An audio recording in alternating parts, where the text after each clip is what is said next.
اعوذ باللہ من الشیطان الرجیم بسم اللہ الرحمن الرحیم صلی اللہ علیہ یا ابا عبداللہ۔ امام حسین علیہ السلام 4 انٹرنیشنل ٹی وی کربلا معلیٰ سے اس وقت آپ پروگرام تحلیلی جائزہ ملاحظہ فرما رہے ہیں، اور در حقیقت ایام محسنیہ کی بھی شروعات ہو چکی ہے، اور اس مناسبت سے تمام مومنین اور بالخصوص ہمارے وارث حقیقی حضرت بقیت اللہ روحی و ارواحنا لہ الفداء کی خدمت میں عرض تسلیت و تعزیت پیش کرتے ہیں۔ در حقیقت یہ پروگرام تحلیلی جائزہ اس خطاب کا تحلیلی جائزہ ہے جو مرجع عالی جہان تشیع حضرت آیت اللہ العظمیٰ سید صادق حسینی شیرازی حفظ اللہ تعالیٰ نے قم المقدسہ میں 28 صفر الاحزان کے مناسبت سے شہادت رسول اللہ صلی اللہ علیہ وآلہ کے عنوان سے فرمایا تھا، اور عزاداران نبوی سے خطاب فرمایا تھا۔ آج انشاءاللہ العزیز اسی سلسلے میں حضرت آیت اللہ العظمیٰ سید صادق حسینی شیرازی حفظ اللہ کے وکیل، جو کہ لکھنؤ ہندوستان میں مقیم ہے، حجت الاسلام المسلمین عالی جناب مولانا مصطفیٰ علی خان ادیب الہندی صاحب قبلہ انشاءاللہ شرکت فرمائیں گے، اور جو ہی ان کے ساتھ رابطہ قائم ہو جائے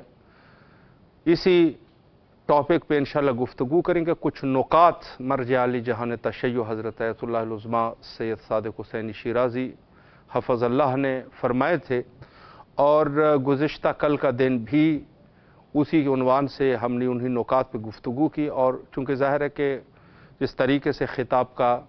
ان کا طرز طریقہ ہے وہ اسی عنوان سے ہے کہ کچھ نکات کو بیان کیا جاتا ہے تاکہ اور مختصر بیان ہوتے ہیں، اور پھر بعد میں جو ہے وہ خود جو مبلغین ہے یا عموم مومنین ہے وہ خود اس پر تحقیقات کرتے ہیں، اور بہت سارے مطالب اس میں پوشیدہ ہوتے ہیں۔ یقینی بات ہے کہ خطاب جو ہے ظاہر ہے کہ 1 گھنٹے کا یا اس سے کم وقت کا، اس میں پوری وہ وضاحت نہیں ہو پاتی، اور دوسری بات یہ ہے کہ ظاہر ہے کہ انہی نکات پر مزید علماء گفتگو جتنی گفتگو کر سکیں وہ مطالب جو ہے وہ کھل جاتے ہیں، تو اسی عنوان سے ہم نے بھی اسی پروگرام کا اہتمام کیا کہ ان نکات کے اوپر مزید گفتگو کی جائے۔ ایک نقطہ جو انہوں نے فرمایا تھا خود سیرت نبوی کے عنوان سے، کہ سیرت نبوی میں، جس پر کل بھی آخری سوال میرا یہی تھا کہ حتیٰ غیر مسلمان لوگ جو اسلامی ممالک میں مقیم ہے تو ان کے ساتھ جو ہے وہ ہمارا کیسا برتاؤ ہونا چاہیے، اور آج میں اس نقطے کو سب سے پہلے اٹھاؤں گا جو ہی ہمارا رابطہ قائم ہو جائے، کہ 2 گروہ ہے۔ ایک گروہ وہ گروہ ہے کہ جو جہنم میں جائے گا سید شہداء علیہ السلام کی وجہ سے، اور ایک گروہ جو ہے وہ جنت میں جائے گا سید شہداء علیہ السلام کی وجہ سے۔ وجہ جو ہے وہ سید شہداء علیہ السلام کی ذات مبارکہ ہے، اور انہی پر ہی آج جو ہے میں ابتدا کرنا چاہوں گا۔ تو اگر ہمارا رابطہ انشاءاللہ قائم ہو جائے۔ جی غالباً ابھی تک جو ہے وہ رابطہ قائم، جی رابطہ قائم ہو چکا ہے۔ السلام علیکم ورحمۃ اللہ وبرکاتہ۔ علیکم السلام ورحمۃ اللہ وبرکاتہ سیدنا۔ قبلہ خیریت سے انشاءاللہ، طبیعت مزاج بخیر ہے؟ الحمدللہ بخیر و عافیت ہیں، آپ بخیر و عافیت؟ الحمدللہ، قبلہ مولا آپ کو سلامت رکھے۔ شکریہ۔ سب سے پہلے تو بندہ حقیر اور امام حسین علیہ السلام ٹی وی کہ جتنی بھی اراکین ہے آپ کے نہایت ہی ممنون اور مشکور ہے کہ مصروفیات کے باوجود آپ نے ہمیں وقت دیا، اور ایام محسنیہ بھی شروع ہونے والے ہیں، اس عنوان سے آپ کی خدمت میں تعزیت اور تسلیت عرض کرنا چاہوں گا۔ بہت سارے نکات ہیں، چونکہ وقت جو ہے وہ قبلہ مختصر ہے تو آپ کی اجازت سے سوالات کا سلسلہ میں شروع کرنا چاہوں گا۔ پہلا سوال اس عنوان سے ہے کہ آغا نے اپنے خطاب میں فرمایا کہ دو گروہ ہوں گے، ایک گروہ جو ہے وہ مستحق جنت ہے اور ایک گروہ جو ہے وہ مستحق جہنم ہے۔ دونوں جو ہے وہ سید شہداء علیہ الصلوۃ والسلام کی وجہ سے جنت اور جہنم میں جائیں گے۔ اس نقطے پر قبلہ اگر وضاحت فرمائیں۔ اعوذ باللہ من الشیطان الرجیم، بسم اللہ الرحمن الرحیم، الحمدللہ رب العالمین، وصلی اللہ علی سیدنا محمد وعلیہ الطیبین الطاہرین۔ میں بھی آپ کی خدمت میں اور آپ کے ذریعے سے تمام اپنے ناظرین کی خدمت میں، امام حسین عالمی ٹی وی چینل کے ناظرین کی خدمت میں تعزیت اور تسلیت پیش کرتا ہوں پیغمبر اکرم کی شہادت کی مناسبت سے، سبت اکبر امام حسن علیہ السلام کی شہادت کی روایت کی بنا کے اوپر شہادت کی مناسبت سے، امام رضا علیہ السلام کی ایک روایت کی بنا کے اوپر آخر سفر شہادت ہے اس کی بنا پر، اور ایام محسنیہ جس میں ہم تقریباً داخل ہو چکے ہیں اس کی مناسبت سے، اور امید کرتے ہیں کہ منتقم واقعی جو رسول کے بھی منتقم ہیں اور تمام اہل بیت کے مظالم کے منتقم ہیں، خداوند عالم ان کے ظہور میں تعجیل کرے اور ہم کو اس کے انصار میں شامل کرے۔ جہاں تک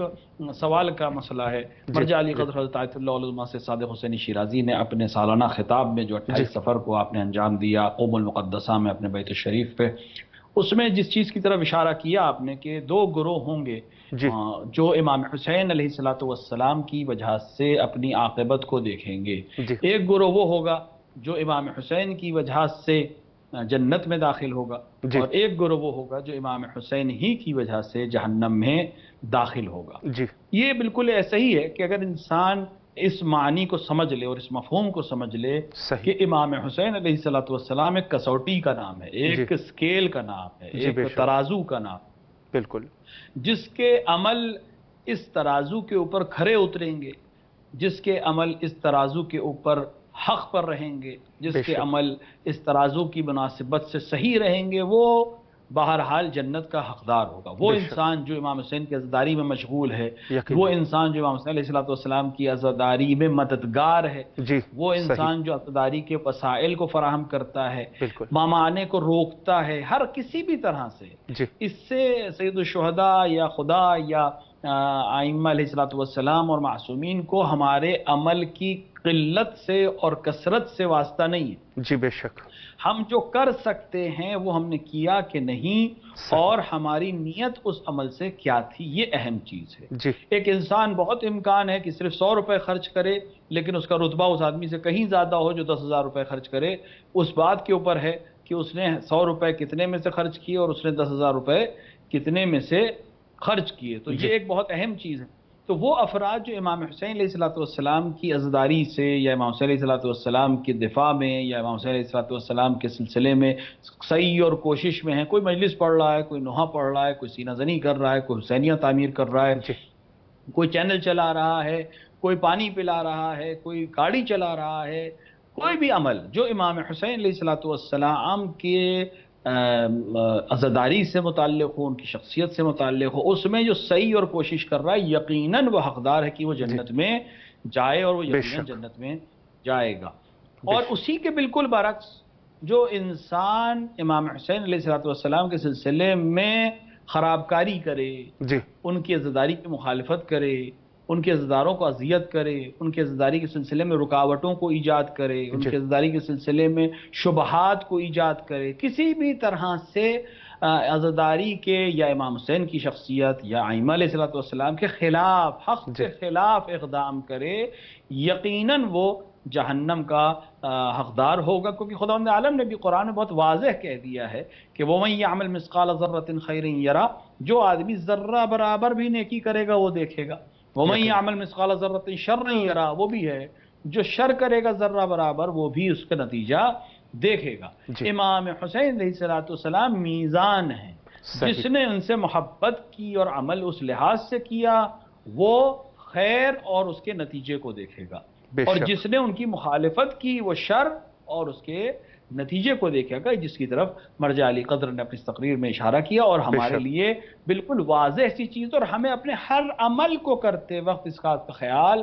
رکھنا چاہیے کہ روایات کی روشنی میں روز محشر خداوند عالم سے پہلے نام اعمال، انسانوں کے اعمال امام حسین کے سامنے پیش کیے جائیں گے، تو ہم اپنے عمل کو ایسا رکھیں کہ جب امام حسین کے سامنے پیش کیے جائیں تو ہم اس عمل کے ذریعے امام حسین کو خوشنود کریں، نہ کہ ان کو ناراض۔ بے شک قبلہ، بہت ہی خوبصورت طریقے سے آپ نے وضاحت فرمائی۔ ایک پہلو جس پر مرجع علی قدر نے ایک کچھ وقت جو ہے اس پر گفتگو کی تھی اسی سخنرانی کے دوران، وہ ہے رسول اللہ کی سیرت کے حوالے سے۔ تو انہوں نے جو ہے بہت سارے اس پر نکات پیش کیے، لیکن میں سوال اس عنوان سے کرنا چاہوں گا کہ سیرت رسول اللہ صلی اللہ علیہ وآلہ کو مد نظر رکھتے ہوئے بعض جو اسلامی ممالک ہے اور دعوے دار ہے اسلام کے، ان کے جو حکمران ہیں ان کی کیا ذمہ داریاں ہیں، اس پر بھی قبلہ اگر ایک وضاحت فرمائیں۔ دیکھیں، رسول اکرم صلی اللہ علیہ وآلہ اور امیر المومنین علی بن ابی طالب علیہ السلام یہ دو معصومین میں شخصیات ہیں جنہوں نے حکومت کی ہے۔ رسول اکرم نے تقریباً مدینے کی زندگی میں 10 برس اور بعد شہادت پیغمبر تقریباً 25 سال کی خاموشی کے بعد تقریباً 4 برس کچھ مہینے امیر المومنین کی حکومت ہے، جس کو ہم روئے زمین پہ معصوم کی حکومت کہہ سکتے ہیں، بے شک عدل اور انصاف کی حکومت کہہ سکتے ہیں۔ اور رسول اکرم کی حکومت ایک ایسی حکومت تھی کہ جس کی نظیر ہے ہی نہیں سوائے امیر المومنین کے۔ لہٰذا اگر ہم اس حکومت کو ہماری ایک بہت اہم ذمہ داری، جس کی طرف خود مرجع علی قدر نے بھی اشارہ فرمایا کہ ہماری بہت اہم ذمہ داری ہے کہ رسول کی سیرت کو اور حکومت کو اور حکمت عملی کو دنیا تک پہنچائیں۔ اور آج جو دنیا میں حالات ہیں یا مسلمانوں کے لیے مسائل ہیں، اس کی ایک بہت بڑی وجہ یہی ہے کہ اصل سیرت رسول دنیا تک نہیں پہنچی ہے۔ وہ لوگ جو دعوے دار ہیں کہ وہ خلیفہ رسول ہیں، در حالانکہ ان کا کہیں سے عملی اور سنتی کسی طرح سے رسول کی حکومت سے اور خلافت سے اور سنت سے تعلق نہیں ہے۔ جب ہم ان کو حاکم اسلامی کے طور پر پیش کریں گے، ہم سے مراد مسلمان پیش کریں گے، تو وہی نتیجہ ہوگا جو آج اسلام کا ہو رہا ہے۔ لوگ اگر داعش کو، لوگ اگر ISIL کو، لوگ اگر القاعدہ کو، لوگ اگر مثال کے طور کے اوپر بنی امیہ اور بنی عباس کے ذریعے سے اسلام اور رسول کو سمجھنا چاہیں گے تو کوئی بہت اچھی تصویر ان کے سامنے اسلام کی پیش نہیں کی جا سکتی۔ لہذا بہت اہم ذمہ داری ہے کہ ہم رسول کی سنت کو، جو واقعی سنت ہے، جو محبت کی سنت ہے، جو راحت کی سنت ہے، کہ رسول کی حکومت میں ایک غیر مسلمان بھی سکون کی زندگی گزار رہا تھا، اور آج وہ نام نہاد اسلامی حکمران جو اپنے آپ کو مسلمانوں کا حاکم سمجھتے ہیں، مسلمانوں کا حرف اول سمجھتے ہیں، ان کی حکومت میں مسلمان سکون سے نہیں رہ رہا ہے، چہ بس کہ غیر مسلمان۔ تو یہ بہت اہم ذمہ داری ہے کہ حاکمان اسلامی جو اپنے آپ کو اسلامی ممالک کا حاکم کہتے ہیں، وہ سنت رسول کی پیروی کریں اور ایک ایسی حکومت دنیا کے سامنے پیش کریں جو کہیں سے کچھ حد تک رسول کی حکومت سے مشابہت رکھتی ہو۔ رسول ادنا ترین طبقے کے ساتھ سکون سے بیٹھ کر غذا کھاتے تھے، بات کرتے تھے، ان کے مسائل کو دیکھتے تھے۔ یہاں آج حاکم تک رسائی ممکن نہیں ہے مسلمانوں کے لیے، ان دونوں کے درمیان کتنے حجاب ہیں، کتنے گارڈز ہیں، کتنی مصیبتیں ہیں۔ تو ایک حاکم کو جو مسلمانوں سے رابطے میں رہنا چاہیے اس میں نہیں ہے، جب مسلمانوں سے نہیں ہے تو غیر مسلمان سے تو بہت دور کی بات ہے۔ لہٰذا بہت اہم ہے کہ ہم رسول کی سیاسی زندگی کو، رسول کی عملی زندگی کو، رسول کے حاکم کی حیثیت سے زندگی کو دنیا کے سامنے پیش کریں اور دنیا کو بتائیں کہ آج جو لوگ مسلمان بن کر اور مسلمان حکمراں بن کر حکومت کر رہے ہیں، ان کا عمل رسول کے عمل سے بالکل مشابہت نہیں رکھتا ہے۔ رسول کی زندگی، عملی زندگی اور سیاسی زندگی اور حاکم کی زندگی بالکل مختلف تھی۔ اور جیسا کہ مرجع علی قدر نے اپنی تقریر میں بھی کہا، یہ آج کے جوانوں کی ذمہ داری ہے کہ سوشل میڈیا کے ذریعے سے، واقعات کو مختلف شکل دے کر، سیریلز کے ذریعے سے یا پلیز کے ذریعے سے یا مثال کے طور پر فلمز کے ذریعے سے رسول کی اس طرح کے جو اقدامات ہیں ان کو دنیا تک پہنچائیں کہ اگر رسول کے کسی افسر نے خود خواہی میں آ کر کسی غیر مسلمان گاؤں کو تباہ کر دیا تو رسول اکرم امیر المومنین کو وہاں بھیج رہے ہیں اور وہ دیت دے رہے ہیں اس عمل کی جو رسول کی اس کے ذمہ دار نہیں ہے، لیکن اس کے باوجود بعنوان حاکم رسول ایک نمونہ عمل پیش کر رہے ہیں کہ میں اس ذمہ داری کو اس لیے لے رہا ہوں کہ میں حاکم ہوں۔ لہذا مسلمان حکومتوں کو رسول کی پیروی کرنے کی ضرورت ہے، اور ہماری ذمہ داری ہے کہ ہم رسول کے اس کردار کو دنیا تک پہنچائیں۔